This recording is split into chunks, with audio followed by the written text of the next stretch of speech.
பசங்க அப்பா பார்த்து தான் வளருவாங்கன்னு நம்ம வந்து நம்மளுக்கு இந்த ஆம்ஸ் காட்டுறது அதெல்லாம் எல்லாரும் நீங்களும் தான் அதை கண்ணாடி போட்டு இருக்கும்போதே தெரியலையா வர ஆம்ஸ் தான் டச் பண்றீங்க நம்ம ஆம்ஸை காட்டுவோம் கண்ணாடி பார்த்து பண்ணிட்டு இருக்கும்போது பின்னாடி வந்துட்டு கேமரால பார்த்தா தள்ளி போடான்னா இவர் தான் கேமரால ஃபுல்லா இருப்பாரு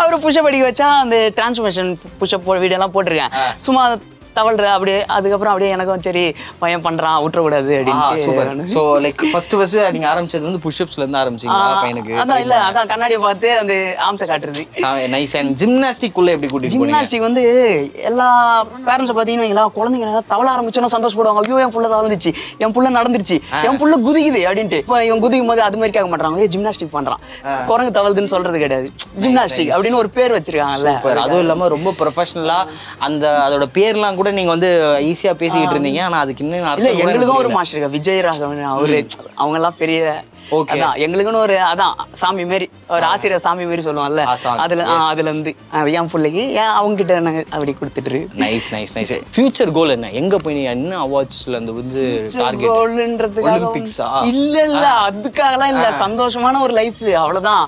பசங்களை போட்டு படிக்கணும், படிப்பு இருக்கணும், படிப்பு இருக்க தான் செய்யணும். ஒரு சந்தோஷமான வாழ்க்கை. நம்ம பாருங்களேன், ஓடுறோம், காலைல எழுந்திக்கிறோம், வேலைன்ட்டு வரோம். இப்போ நீங்களும் பாருங்களேன் ஒரு வேலை. ஆனா உங்களுக்கு வந்து தெரியல பாருங்க, கண்ணாடி போட்டுருக்கீங்க. அவனுக்கு வந்து பிடிச்ச ஸ்பைடர் மேன். நான் சின்ன வயசுல ஸ்பைடர் மேன் பிடிக்காத யாருமே கிடையாது, எல்லாருக்குமே பிடிக்கும் ஸ்பைடர் மேன்ட்டு. சரி பிடிச்சத அப்படியே அதே வாழ்க்கையில வாழட்டுமே. எஸ். அவன் ஸ்கூல்ல வந்துட்டு எப்படி லைக் ஸ்டடீஸ்லாம் எப்படி போகுது? ஸ்கூல்ல அவங்க மிஸ் நேத்து கூட பையன் ரொம்ப ஆட்டம் போடுறான், ஆனா படிப்பு விஷயத்துல குறையே இல்லை அப்படின்றாங்க. அதை கேட்கும் போது சந்தோஷமா என்ன மாதிரியா இருக்கான்னு நம்ம அது ரொம்ப பெருமையா இருக்கு. நீ வந்து தக்ஷன், நீ வந்து ஸ்டேஜ் ஏறும்போது உனக்கு எப்படி இருந்தது ஃபர்ஸ்ட் டைம்? ஃபர்ஸ்ட் டைம் வந்து நான் அங்க போனேன்னு கொஞ்சம் டயர்டா இந்த அப்பா சொன்னாங்க வீட்டுக்கு போகலான்னு. அதுக்கப்புறம் ஸ்டேஜில் இருந்து நான் ஃபுல்லாக பண்ணி ஃபர்ஸ்ட் ப்ரைஸ் வாங்கிட்டேன். போகும்போது டயர்டாக தான் இருந்தது, ஆனால் ஸ்டேஜ் தொட்டோடனே ஃபுல் பவர் வந்துருச்சுன்றியா? சூப்பர். எனக்கெல்லாம் ஃபஸ்ட்டு ஸ்டேஜ் ஏறும் போதே மயக்கம் வந்துருச்சு. அதுக்கப்புறம் தான் இப்போ ஏதோ கொஞ்சம் படிக்கிட்டு இருக்கேன். சூப்பரா தம்பி, இந்த வயசுலேயே வந்துட்டு போயிட்டு ஸ்டேஜ்லாம் அட்டன் பண்ணி அண்ட் அதில் மட்டும் இல்லாமல் கோல்டு எடுத்துகிட்டு வந்திருக்கான் பாத்தீங்களா? சூப்பர். அப்புறம் உங்க சன் எந்த மாதிரி அவார்ட்ஸ் எல்லாம் வின் பண்ணிருக்காரு? ஜிம்னாஸ்டிக் டிஸ்ட்ரிக்ட்ல ஃபர்ஸ்ட் 2 வாட்டி, ஸ்டேட் லெவல் 2 வாட்டி, அதுவும் ஃபர்ஸ்ட் தான். அதான் நேஷனல் வந்து வயசு வந்து 11 வயசுக்கு அப்புறம் தான், அதனால அது எதுவும் இது பண்ணல. மற்ற பாடி பில்டிங்ல வந்து 6 காம்படிஷன் ஏறிருக்கான், 6 வாட்டியும்.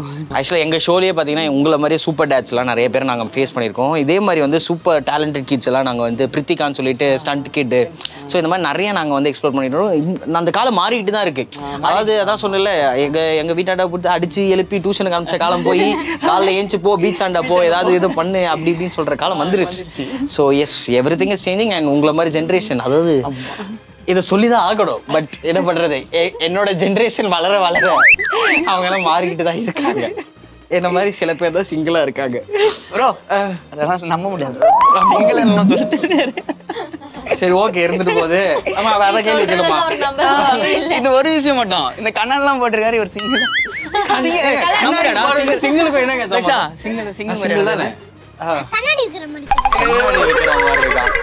தக்ஷன், நீங்க இந்த வயசுல இவ்வளவு எனர்ஜெட்டிக்கா இருக்கீங்களே, உங்களோட எனர்ஜிக்கெல்லாம் என்ன சீக்ரெட்? இப்போ பாடி பில்டிங் வருதுல்ல மிஸ்டர் இந்தியா, அதுக்கு வந்து உன் உடம்பு பயங்கரமா ரெடி பண்ணணும்னு சொன்னல, அதுக்கு என்ன நான் சாப்பிடணும்னு அப்ப சொன்னேன், அதை சொல்லு. முட்டை, கிழங்கு, பால், முட்டை, கிழங்கு, அப்புறம் மூணுத்தை மிக்ஸ் பண்ணி சாப்பிடணுமா? தனித்தனியா சாப்பிடலாம். Okay fine. அடுத்து சப்பாத்தி, வாட்டர்மெலன் வெஜிடபிள். ஓ தெரியல, தெரியல. சூப்பர் தக்ஷன். ஸோ ஃபர்ஸ்ட் இந்த ஐடியா எங்கிருந்து வந்தது ப்ரோ? லைக் வந்து அவன் போஸ்ட் பண்ணுறது இதெல்லாம் ஓகே தான், பட் ஆனால் அது அவனோட நேஷனல் இன்ட்ரெஸ்டாகவே மாற்றிக்கலாம் அப்படின்ற ஐடியா வந்து யார்கிட்ட இருந்து வந்தது? உங்களோட மாஸ்டர் நீங்க சொல்லியிருந்தீங்க, ஸோ அவரோட ஊக்கம் இருந்ததா இல்லை நீங்களே? பாடி பில்டிங்க்கு வந்து எனக்கு சின்ன வயசுல இருந்து ஒரு ஆசை, அதான். ஆனால் ஸ்டேஜ் எல்லாம் பார்த்ததெல்லாம் கிடையாது. எல்லா பசங்களும் ஒரு 16 வயசு 17 வயசு தாண்டணும் ஸ்கூல் போகும்போது காலம் அப்படியே ஆமா இருக்கும், அது எல்லா ஆம்பளை பசங்களுக்கும் இருக்கும். அப்படி வந்தது தான் எனக்கும். ஆனா அதெல்லாம் எதுவும் நல்லா அச்சீவ்லாம் பண்ணல, ஸ்டேஜே பார்த்தது கிடையாது. ஒரு நாள் கிட்ஸுக்கு இருக்குன்னு, எனக்குலாம் அது கிட்ஸுக்கு இருக்குன்னே தெரியாது. அந்த டைம்ல எனக்கு கிட்ஸுக்கு இருக்குன்னாங்க, மதியானம் 1 மணிக்கு எக்ஸாம் முடிச்சுட்டு கிளம்பிட்டோம். போயிட்டு அங்க போய் பார்த்தா நைட்டு 10 மணி 9 மணி ஆகிட்டாங்க. இவன் ஃபுல் டயர்டு, பண்ண முடியுமா என்னன்னு தெரியலடா, கிளம்பலான்னு சொன்னா இல்லப்பா நான் பண்றேன் அப்படின்னா. அங்க ஏறிட்டு போனா ஃப்ளிப்பு காம்படிஷன்லாம் இது காட்டுவாங்க. சரி நான் சும்மா ஒரு ஐடியாக்கு இது பண்ணி போடுறான்னா கிளாப்பு பயங்கரம். எனக்கு ஒரே சந்தோஷம். அப்படியே ஐயோ நம்ம வாங்காது நம்ம பார்க்காததெல்லாம் பையன் அவன் பண்ணி முடிச்சுன்னா அவனை தூக்கி இங்கே உட்கார வச்சுட்டு இறங்கி கூப்பிட்டு வரும்போது கேட்குறாங்க, எப்போ யார் சொல்லு நீதானா. நம்ம சின்ன வயசில் எல்லாம் கைத்துனா எவ்வளோ சந்தோஷமா, அதெல்லாம் கிடைக்கல. நம்மளால முடியாத பையன். அதுக்கப்புறம் எங்கே நடந்தாலும் விட்டுறக்கூடாது, போவோம் அப்படின்ட்டு அடிப்போம். இல்லை ஜெயிக்கிறதுக்காக இல்லை, இவனுக்கு வந்து இப்போ ஸ்டேஜ் பற்றிலாம் பயமே கிடையாது. அவன் மேலே சிரிச்சு விளையாடின்னு இருப்பான். அவனுக்கு ஸ்டேஜ் அதுக்காக ஜெயிக்கிறதுக்காகன்றது அடுத்தது. இது ஒரு சந்தோஷம், ஒரு நம்மளுக்கு. அதான் இது எப்படி சொல்றது, இன்னாரோட பையன் அப்படின்னு சொல்றத போய் இந்த பையனோட அப்பா அப்படின்னு சொல்றது வந்து ஒரு பெரிய. இதெல்லாம் பாருங்க, இந்த கேமரா நீங்க இதெல்லாம் நான் வாழ்க்கையில நாங்கெல்லாம் தேடி தேடி வர்றது நினைச்சு கூட பார்க்க முடியாத ஒரு இது. இதெல்லாம் யாரால எப்பா தெய்வமே தெய்வம் நானே. தக்ஷன் பாத்தி அவங்க அப்பா எவ்வளவு ப்ரௌடா ஃபீல் பண்றாரு உனக்காக. நீ எவ்வளவு ப்ரௌடா ஃபீல் பண்ற இந்த மாதிரி ஒரு அப்பா கிடைக்கிறது? இந்த கண்ணாடி தெரியும், தூக்கி போட்டு வச்சுட்டா. நம்ம மாஸ்டரை பத்தி இன்னொரு விஷயத்த நீங்க கவனிக்காம விட்டீங்க. அவர் வந்து ஜிம் மட்டும் கிடையாது, அவருக்கு சிலம்பமும் தெரியும். Yes exactly. ஸோ ஒரு சிலம்பம் மாஸ்டரும் கூட. ஸோ அதுலேயும் அவார்ட்ஸ் வாங்கியிருக்காரு. எஸ். ஸோ செகண்ட் ப்ரைஸ் இன் சிலம்பமா. ஸோ சொல்லுங்க பிரதர், ஸோ என்னென்ன அவார்ட்ஸ் கிட்டத்தட்ட நிறையா வச்சிருக்காப்புல, இதில் என்னென்ன ஏதுன்னு நீங்களே சொல்லுங்க. இது ஃபர்ஸ்ட் சிலம்பத்துக்கு. ஓகே. இவரு அதான் கிட்ஸ், மிஸ்டர் சென்னை கிட்ஸ். ஓ, இது ஸ்கூல்ல வாங்கினது. ஓகே. இது WWF கிட்ஸ், இது ஒரு ரெண்டாவது. அது கடையில் வாங்கினதா? அவரு கடையில் அவர் தான் மோட்டிவேஷனே அவருக்கு. ஓ, குருநாதர் இவர்ல இருந்து ஆரம்பிச்சது தான். ஓ சூப்பர் சூப்பர். சாரி, சாமி போட்டோ. இது மூணாவது காம்படிஷனு. ஓகே. இது 4 5.